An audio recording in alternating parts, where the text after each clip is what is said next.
21 رمضان المبارک کو حضرت علی المرتضی شیر خدا کرم اللہ تعالی وجہ الکریم کا یوم شہادت ہے۔ آپ کو کیسے شہید کیا گیا؟ جب آپ 19 رمضان المبارک کو صبح فجر کی نماز کے لیے گھر سے مسجد تشریف لے جا رہے تھے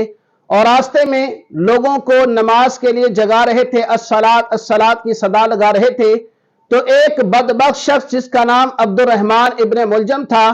یہ ایک جگہ چھپا ہوا تھا اور یہ حضرت علی رضی اللہ تعالیٰ عنہ کے سامنے آیا اور اس نے تلوار سے وار کیا اور حضرت علی رضی اللہ تعالیٰ عنہ کے سر مبارک پر جو ہے وہ تلوار لگی، آپ زخمی ہوئے۔ اور جب شور ہوا تو لوگوں نے ابن ملجم کو پکڑ لیا۔ حضرت علی المرتضی شیر خدا کرم اللہ تعالی وجہ الکریم آپ 2 دن زخمی حالت میں رہے اور 21 رمضان مبارک کو جام شہادت نوش فرما گئے۔ حضرت علی المرتضی شیر خدا کرم اللہ تعالی وجہ الکریم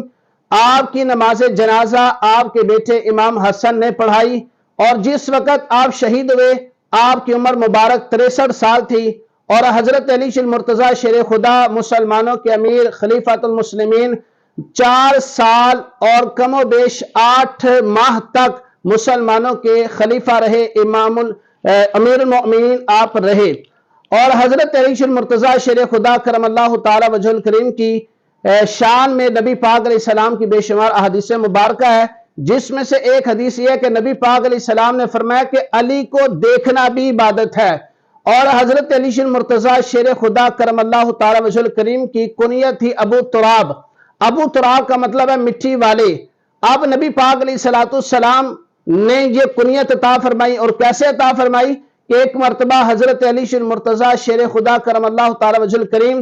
مسجد میں آرام فرما رہے تھے کہ آپ کے جسم مبارک پر مٹی لگ گئی۔ نبی پاک علیہ السلام تشریف لائے اور نبی پاک علیہ السلام نے جسم سے مٹی کو صاف کیا اور فرمایا قم یا ابا تراب، اے ابو تراب کھڑے ہو جاؤ۔ تو نبی پاک علیہ السلام نے حضرت علی کو ابو تراب کہا، اور اس کے بعد آپ کی یہ کنیت مشہور ہو گئی ابو تراب کے حوالے سے۔ اسی طرح نبی پاک علیہ السلام اور صحابہ کرام بیٹھے ہیں، حضرت علی المرتضی شیر خدا آئے تو دیکھا کہ نبی پاک علیہ السلام کے ساتھ جو صحابہ بیٹھے ہیں درمیان میں جگہ نہیں تھی۔ حضرت ابو بکر صدیق رضی اللہ تعالیٰ عنہ جو نبی پاک علیہ السلام کے ساتھ بیٹھے ہوئے ہیں، حضرت ابو بکر صدیق تھوڑا سا سرکتے ہیں، جگہ کشادہ کرتے ہیں، جگہ بناتے ہیں، تو بیچ میں حضرت علی رضی اللہ تعالیٰ عنہ کو بٹھاتے ہیں۔ نبی پاک علیہ السلام اس محبت کو دیکھ کر بڑا خوش ہوئے، اور نبی پاک علیہ السلام نے ایک جملہ ارشاد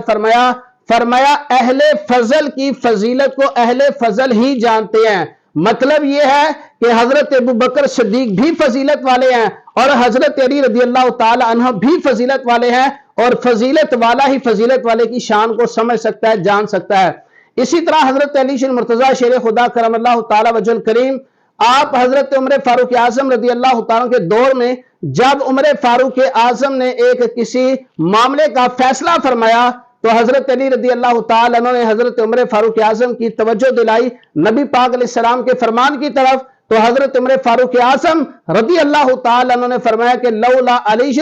لہلک عمر، اگر آج علی نہ ہوتے تو عمر ہلاک ہو جاتے۔ یعنی حضرت عمر فاروق اعظم رضی اللہ تعالیٰ عنہ کے فیصلے کی وجہ سے کسی کی جان چلی جاتی، لیکن حضرت علی المرتضی شیر خدا نے بر وقت آپ کی توجہ دلائی۔ اسی طرح حضرت علی رضی اللہ تعالی عنہ آپ کو نبی پاک علیہ السلام نے جب یمن کا قاضی بنا کر بھیجا تو حضرت علی رضی اللہ تعالیٰ عنہ عرض کرنے لگے یا رسول اللہ صلی اللہ علیہ وسلم، میں بھی کم عمر ہوں اور آپ مجھے قاضی بنا کر بھیج رہے ہیں، میرے اندر فیصلے کی اتنی زیادہ قوت نہیں۔ تو نبی پاک صلی اللہ علیہ وسلم نے حضرت علی رضی اللہ تعالیٰ عنہ کے سینے پر ہاتھ رکھا اور اللہ کی بارگاہ میں عرض کی باری تعالیٰ علی کے سینے کو روشن کر دے، اس کی زبان میں تاثیر پیدا فرما دے۔ اے مولا تو وہ ذات ہے جو چھوٹے سے بیج سے بہت بڑا درخت پیدا فرمانے والا ہے۔ تو حضرت علی رضی اللہ تعالیٰ فرماتے ہیں کہ جب نبی پاک علیہ السلام نے میرے لیے دعا کی اس کے بعد کوئی فیصلہ کرنا میرے لیے مشکل نہیں ہوا کرتا تھا،